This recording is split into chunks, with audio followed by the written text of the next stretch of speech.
네, 이어서 수업을 하도록 하겠습니다. 아까는 이렇게 그 두 개의 이제 값들을 저희가 랜덤하게 지금 보시는 것처럼 코드에서 그쵸? 뽑아서 세 개씩 그걸 가지고 이렇게 t-테스트를 했었고요. t-테스트를 하는 방식에는 이런 식으로 문법을 저희가 두 개의 그룹을 넣고 하는 방법도 있지만 우리가 여기서 괜히 데이터 프레임을 만든 게 아닙니다. 그래서 어, 데이터 프레임을 하실 때 지금 데이터 자체가 불러와 보시면 이게 지금 10개짜리를 만들었을 때로 되어 있기 때문에 이 코드를 다시 실행을 시키도록 하고 데이터 프레임을 다시 만들었습니다. 예. 그래서 이렇게 데이터 프레임을 만들기 전에 이제 이렇게 할 수도 있고 데이터 프레임을 만든 이후에는 사실은 우리가 t-테스트를 데이터를 한번 다시 불러와 볼게요. 데이터를 불러와 보시면 이렇게 되어 있고요. 그래서 우리가 그 t-테스트 자체를 이렇게 할 수도 있습니다. 그래서 한번 보시면 데이터의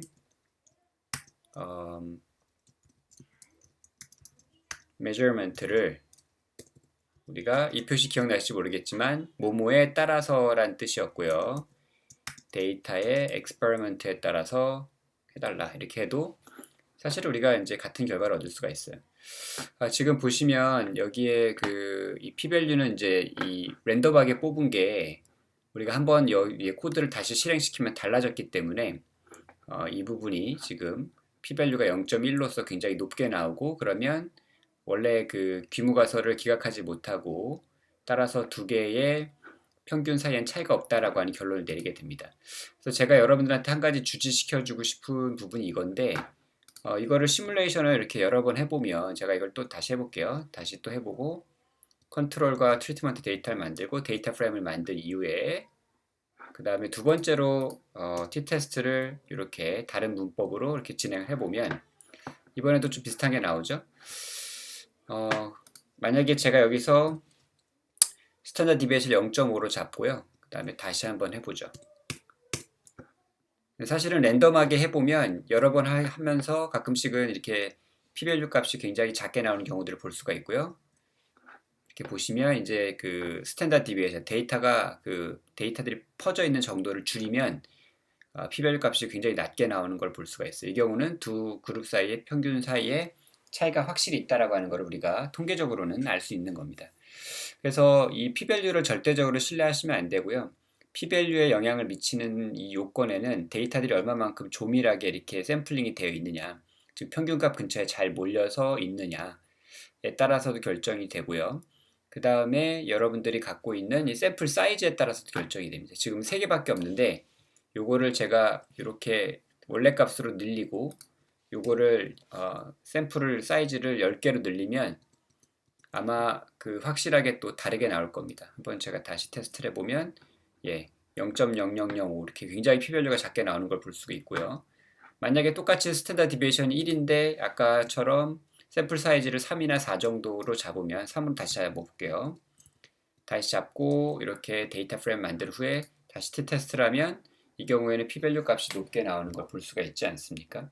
그래서 여러분들이 다시 한번 말씀드리지만 p-value 값을 이렇게 얻으셨을 때에는 이 p-value 값을 절대적으로 신뢰하시면 안 되고 실험 디자인이 어떻게 되어 있는지 샘플 사이즈가 얼마나 되는지 이런 것들을 잘 눈여겨 보시고 내가 지금 내리는 결론이 정말 맞는 것인가 하늘 우러러 부끄러움이 없는가 한번 생각해 볼 필요가 있다라고 하는 것들을 제가 강조해서 말씀을 드리는 겁니다. 자, 이제 우리가 이렇게 t-테스트를 하고 이런 것들을 다 했는데요. 뭐 여기서 조금만 더 연장을 해서 그러면 이런 것들을 어떻게 이 시각화해서 보여줄 수 있는지 그래프들을 보통 그리게 될 텐데 한번 이런 거 한번 해볼게요. 그래서 지금 제가 저걸 활용하려고 합니다. 여러분들 이미 설명드린 적이 있는 ggpubR이라고 하는 패키지를 이용해서 그래프를 어떻게 한번 좀 잘 활용을 해보도록 하겠습니다. gg.plot이라고 하는 그 함수를 활용할 거고 우리가 데이터에서 그쵸? 지금 데이터 프레임 만든 데이터라고 하는 데서 그 exp 익스페리먼트를 x축으로 하고 그쵸? 이게 컨트롤이냐 아니면 트리트먼트냐 나타내는 거였고요. 그 다음에 y축 값으로 measurement를 집어넣으려고 하고요. 그 다음에 이거는 이제 지금 당장 이해 다 못하셔도 되는데 필에 아마 이제 저희가 한번 본 적이 있기 때문에 여러분들이 지난 강의를 잘 떠올려 보시면 쉽게 이해가 가실 겁니다. 이렇게 하고 넘기고 여기에서 컬러도 익스페리먼트의 값에 따라 다르게 주려고 하고요. 이때 사용하는 칼날은 팔레트는 우리가 이 JCO라고 하는 그 팔레트에서 색깔을 갖고 오려고 하고요. 그 다음에 이거는 뭐 간격을 얘기하는 건데요. 뭐 좀 좁게 잡아 보도록 하겠습니다. 나중에 조절할 수 있으니까요. 그 다음에 여기다가 평균 값을 나타내는 그 점들을 추가할 수가 있고요. 그리고 add라고 하는 걸 가지고 여러분들이 이걸 할 수 있습니다. 여기 스탠다드 디비에이션이나 그죠? 민값과 스탠다드 디비에이션, 평균값과 이제 표준 편차를 추가할 수도 있고요. 여기에 평균값과 스탠다드 에러 바를 추가할 수도 있고요. 그래서 일단은 표준 편차로 저희가 추가를 해보고 그 다음에 이때 이 add 하는 거에 대한 설정을 우리가 해볼 수 있는데 리스트 형태로 값을 받습니다. 여러 개를 받기 때문에 이제 컬러 자체를 우리가 그레이 값으로 한번 해보고 그리고 나서 랩스라고 하는 이것도 넘길까요? 네. 넘겨서 랩스 이게 안쪽에 들어가야 되는 건지를 모르겠는데 아마 맞을 겁니다. 예. 그래서 x 랩스에 예, 이렇게 해야 될 것 같고요. 뭐 문법이 틀리면 가서 확인하면 되는 거니까요. 그 다음에 y는 또 일단 널로 잡아서 실행을 해보겠습니다. 바이너리에 지금 이렇게 돼 있다라고 하는 거고요. 요거를 한번 지워볼까요? 이게 뭐 필요 없을 수도 있는데 지금 헷갈려서 문법이 틀리는 것 같은데 예, 됐고요. 그래서 P라고 하는 거에 지금 우리가 다 플랫이 지금 저장이 되어 있어요. P를 보고 싶으시면 이렇게 하시면 됩니다. 그렇죠? 그래서 지금 보시면 알겠지만 지금 가려져 있지만 3개의 샘플을 뽑아서 컨트롤 그룹에서 지금 데이터 분포가 이렇게 되어 있고 트리트먼트 그룹에는 데이터 분포가 지금 이런 식으로 되어 있고 평균 값은 여기 위치, 스탠다드 디비에이션은 이 팔들이 펼쳐진 정도를 알 수가 있습니다. 그래서 여기다가 이렇게 놓고 사실은 여기 t-테스트 결과는도 우리가 이렇게 테스트라고 하는 거에다 저장을 할 수가 있고요. 그러면은 우리가 어떤 것들을 해볼 수 있냐면 p-밸류나 이런 것들을 추출할 수 있어요. 예. 이렇게 하시면 달러 표시를 하시면 여기서 우리가 이 t-테스트와 관련되어 있는 통계값들을 가져오거나 파라미터 갖고 오거나 p-밸류 값을 구할 수가 있습니다. 그래서 p-밸류를 이렇게 보시면 0.1이 나오잖아요. 그 얘기는 뭐냐면 지금 우리가 지금 테스트하고 있는 이 그룹이 얘하고 얘 사이에 사실은 평균값이 이렇게 차이가 나는 것처럼 보이지만 실제로는 차이가 없다라고 하는 것을 알 수가 있는 거죠. 요거를 평균값이 차이가 나게끔 통계적 차이가 나게끔 해볼까요? 요거를 샘플 수를 좀 많이 늘려서 데이터 프레임을 다시 만들고 그러고 나서 자 그래프를 저희가 그려보면 그쵸? 이렇게 나옵니다. 그쵸? 그래서 이렇게 데이터들이 어떻게 분포가 되어 있는지를 점의 위치를 통해서 알 수 있고요. 되게 재미있는 게 이렇게 아까랑 지금 비교해 보시면 재미있는 것 볼 수가 있는데 아까는 이렇게 두 개의 값들이 그룹이 이렇게 지어져 있고 얘하고 파란색하고 노란색이 심지어 겹치지도 않잖아요. 그쵸? 그런데도 이 평균 값들은 서로 통계적으로는 차이가 없는 것 같다라고 얘기를 해주고 있는 반면에 두 번째 그린 그래프에서는 값들이 서로 영역이 많이 겹칩니다. 겹침에도 불구하고 여기 있는 값과 여기 있는 이 두 개의 평균 값이 두 개가 지금은 통계적으로 분명히 차이가 있다라고 얘기를 해주고 있어요. 그래서 여러분들이 뭘 할 수 있냐면 아까도 말씀드렸지만 그 샘플 사이즈, 샘플의 숫자가 중요한데 10개쯤만 돼도 우리가 실제로 있는 차이를 우리가 발견해낼 수가 있다라고 하는 걸 알 수가 있고 그거를 우리가 통계적인 용어로는 테스트의 파워라고 합니다. 그러니까 파워라고 하는 거는 실제로 존재하는 차이를 우리가 찾아낼 수 있느냐 여부를 얘기하는 거고요. 여러분들이 어떤 테스트를 할 때 파워를 늘리고 싶다, 증가시키고 싶다 그러면 기본적으로는 샘플 사이즈를 증가시키는 것들이 굉장히 중요합니다. 근데 이제 샘플 사이즈는 무작정 증가시킬 수 있는 게 아니고요. 거기에는 여러 가지 그 실험할 수 있는 조건에 관한 것도 있고, 그다음에 돈도 있고요. 뭐 한 번 실험하는데 100만 원씩 들면 뭐 세 번만 하기도 허덕허덕 하는데 이렇게 10번씩 할 수 있겠습니까? 쉽지 않은 일이죠. 여러 가지 조건들이 관여가 되고 있기 때문에 그런 것들과 맞춰서 여러분들이 실험을 잘 디자인하고 최대한 파워를 많이 얻을 수 있는 실험 디자인을 가져가는 게 중요하다라고 하는 것을 알 수 있습니다. 여기에 이제 좀 더 필요하면 조금 더 매만질 수도 있는데 그런 것들은 여러분들이 이미 이제 지지퍼 말이라고 하는 걸 저랑 배운 적이 있기 때문에 한번 직접 해 보시기를 권장을 드리고요. 그 다음에 제가 이제 가기 전에 하고 싶은 게 뭐냐면 또 한 가지 마지막으로 지금은 이렇게 두 개의 그룹 사이를 비교를 하잖아요. 평균값들을. 근데 만약에 여러분들이 그룹이 3개 또는 4개가 있다 그러면 그때도 t-테스트를 써야 되느냐? 그렇지 않습니다. 그래서 어, 이런 거죠. If you have more than three groups 그러면 어떻게 되냐?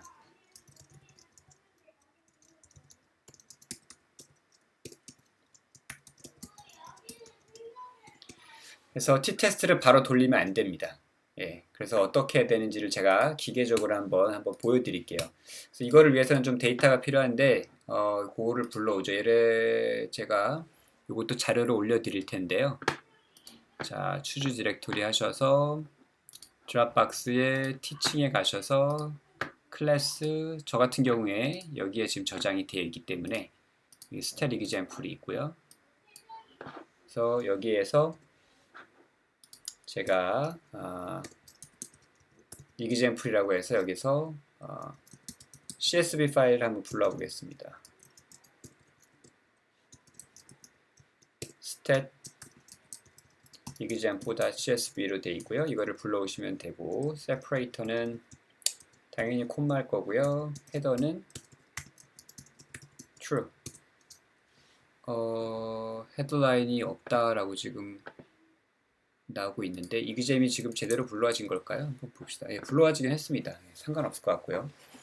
여기 뭔가 간단한 에러가 있긴 했지만 어쨌든 잘 불러와지긴 했어요. 이상이 없는지 확인해보고 지금 우리가 이거 그 예전에 그 토이 이그잼플이라고 해가지고 그로스토이 이미 한번 봤던 거랑 비슷한 형식입니다. 엑셀에다가 여러분들이 보통 시험을 한 다음에 데이터 값을 입력할 때 이런 식으로 할 거예요. 그래서 1번, 2번, 3번, 5번, 6번 이렇게 돼 있고 와일드 타입, 뮤탄트 이거는 어떤 특정한 케미컬을 처리한 거, 그 다음에 컴플리멘테이션 스트레인이라는 게 있어요. 그래서 간단하게만 설명을 드리면 이건 야생형 균주고요. 요거는 어떤 유전자를 망가뜨린 겁니다. 그리고 여기 있는 요 케미컬이라고 하는 거는 그 유전자로부터 만들어진 단백질을 그 저해하는 저해제, 이니비터를 처리한 결과고요. 그러니까 아마도 뮤탄트랑 유전자가 없는 거나 또는 유전자로부터 만들어진 단백질의 기능이 망가진 거 또는 저해된 거랑 거의 비슷한 효과를 가질 거라고 기대를 할 수 있고요. 여기 있는 컴플리멘테이션은 이 뮤탄트에다가 원래 와일드타입이 갖고 있었던 정상적인 유전자를 넣어준 거예요. 그러니까 컴플리멘테이션 스트레인은 와일드타입이랑 비슷할 거라고 기대를 할 수 있는 겁니다. 그래서 이게 이제 4개의 그룹이 있고요.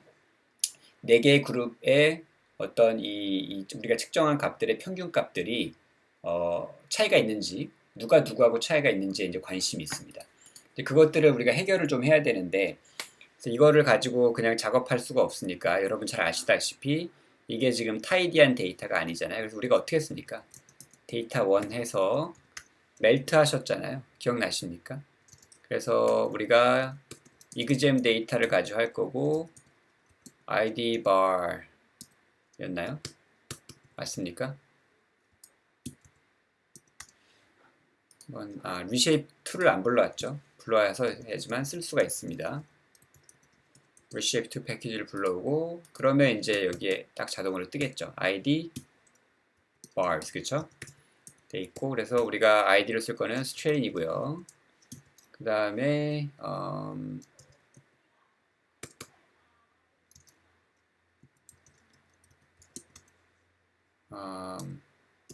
요 measure variable은 replicat이죠. 랩이라고 하고요. 이거 이제 한번 다 배운 적이 있기 때문에 여러분들 다 익숙하시죠? 네, 이미 잘 알고 계실 겁니다. 그 다음에 value name은 우리가 이거를 뭐라 할까요? 그냥 그럴싸하죠 뭐. 곰팡이의 그로스를 잰 데이터 뭐 이렇게 해가지고 네, 했습니다. 잠시만요. 이게 맞나 한번 확인을 해보죠. 이게 뭐가 에러가 났습니다. 랩이라고 하는 게 없다라고 나오는데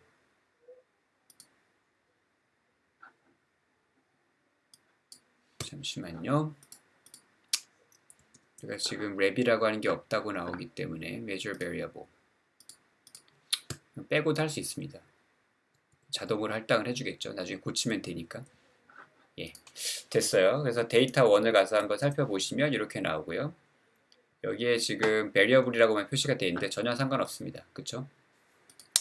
그래서 이걸 가지고 이제 우리가 이 데이터 1을 가지고 분석을 해볼 건데 아까도 말씀드렸지만 여기에 지금 4개의 그룹이 있고요. 4개의 그룹에 대해서 우리가 평균값들을 다 구할 수 있을 거예요. 여러분들이 이제 그런 실력이 되기 때문에. 그런데 그 평균값들 사이에 통계적으로 유의미한 차이가 있는지 없는지를 테스트하고 싶으면 여러분들이 t-테스트를 쓰면 안 된다 그랬어요. 지금 그룹이 4개이기 때문에 4개에 있는 그룹들을 2개씩 조합해서 2개의 그룹 간의 평균값을 비교하는 방법은 6가지가 있습니다. 그거는 4컨비네이션 2예요. 그렇죠? 그래서 여러분 아시겠지만 4컨비네이션 2는 이렇게 아래에서 표시할 수가 있습니다. 그래서 4가지에서 2개를 뽑아서 조합을 만드는 방법은 6가지가 있고 그러면 t-테스트를 6번을 해야 된다는 건데 제가 여기서 설명을 자세히 드리지 않겠지만 여러 가지 이유가 아니고요.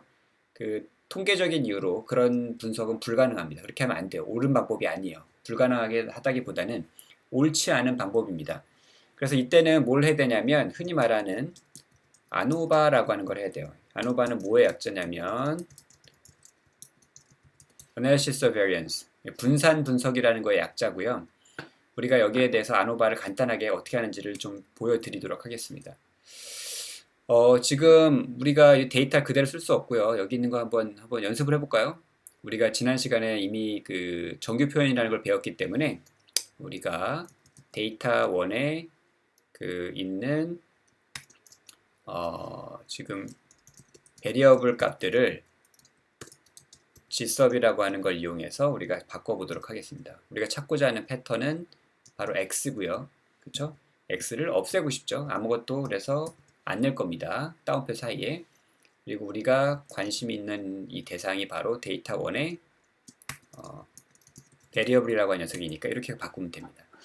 그러고 나서 데이터 1을 살펴보시면 이제 이렇게 깔끔하게 베리어블 부분이 1, 2, 3, 4 이렇게 정렬이 된 걸 볼 수 있을 거예요. 어차피 길지 않으니까 전체 볼까요? 예.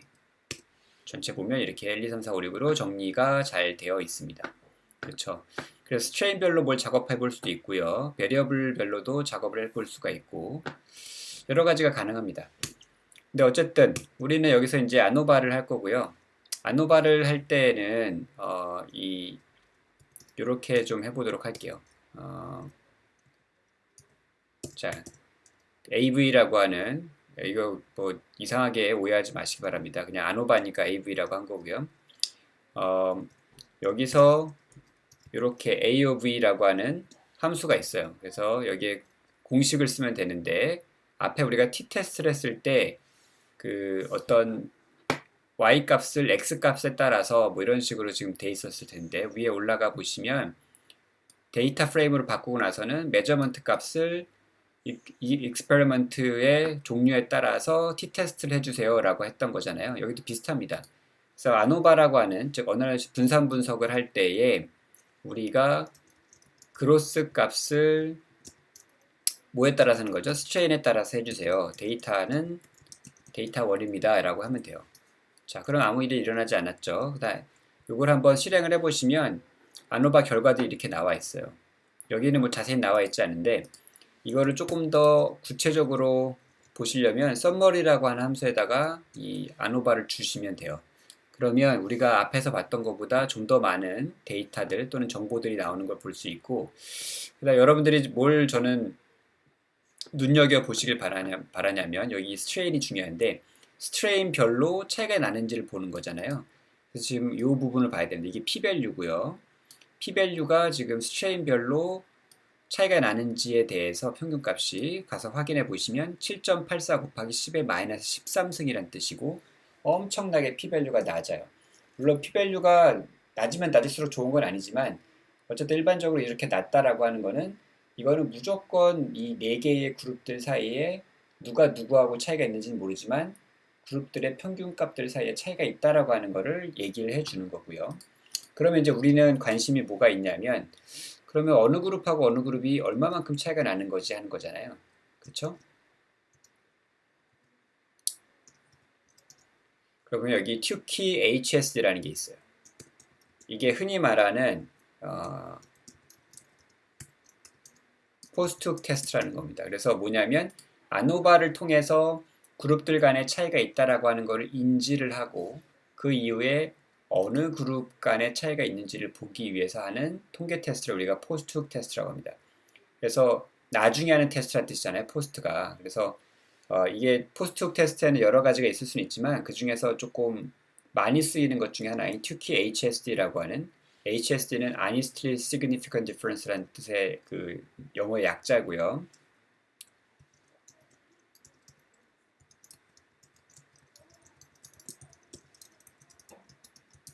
요거의 약자고요. HSD는.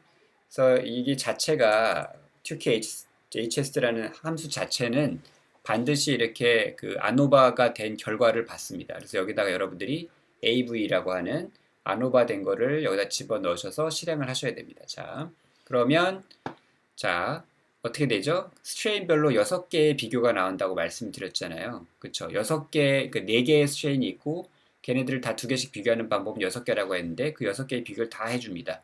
다 해주고 어느 거가 차이가 있는지를 지금 얘기를 해주는 거예요. 그래서 보시면 컴플리멘테이션과 케미컬 처리한 거는 이건 이제 실제로 p-밸류가 0이라는 게 아니라 아래서 그 표시할 수 있는 거의 한계치보다 훨씬 작은 값이라는 거예요. 10의 마이너스 뭐 20 몇 승 정도 되면 이제 이렇게 표시가 되는 거고요. 그 다음에 뮤탄트하고 케미컬 처리한 거는 어떻습니까? 차이가 없죠. 이 둘은 사실상 유전자가 없거나 아니면 유전자가 만들어 놓은 단백질을 저해하는 화학물질을 처리했을 때니까 유전자가 없는 거나 마찬가지잖아요. 그래서 이 경우도 둘이 굉장히 똑같은 패턴을 보인다는 걸 알 수가 있고요. 와일드 타입하고 케미컬 사이의 차이가 있고 뮤탄트하고 컴플리멘테이션 차이가 있고요. 와일드 타입하고 컴플리멘테이션은 또 차이가 없어요. 왜? 컴플리멘테이션은 뮤탄트에다가 원래 정상적인 유전자를 넣어준 거거든요. 그래서 이 경우에는 와일드 타입하고 똑같다고 기대하는 거고 우리가 기대한 대로 역시 p-밸류 값이 굉장히 크니까 차이가 없다는 걸 알 수가 있습니다. 그래서 이렇게 그 그룹이 2개만 있을 때에는 여러분들이 그 t-테스트를 적용해서 두 그룹 사이에 통계적인 유의미한 차이가 나는지를 확인하시면 되고요. 만약에 비교하는 그룹이 3개 이상이라고 하시면 제가 지금 보여드린 것처럼 이런 코드를 작성을 하셔가지고 아노바, 즉 Analysis of Variance라고 하는 분석을 수행을 하시고 그 이후에 어떤 그룹들 간의 차이가 나는지를 확인하시려면 이런 포스트훅 테스트를 진행을 하시면 된다라고 하는 것들을 여러분들이 이제부터 이해하시고 제가 지금 작성해드린 이 코드를 활용하셔서 앞으로 비슷한 데이터들 있을 때 멋있게 분석을 하시고 이 결과도 사실은 여러분들이 한번 해보시면 이 결과도요. 이런 식으로 우리가 지지펍 R과 같은 패키지를 이용해서 또 시각화할 수 있습니다. 이 시각화한 데다가 이 통계 결과를 갖다 붙이시면 더할 나위 없이 멋진 데이터 분석이 될 거라고 생각을 합니다. 이상으로 마치겠습니다.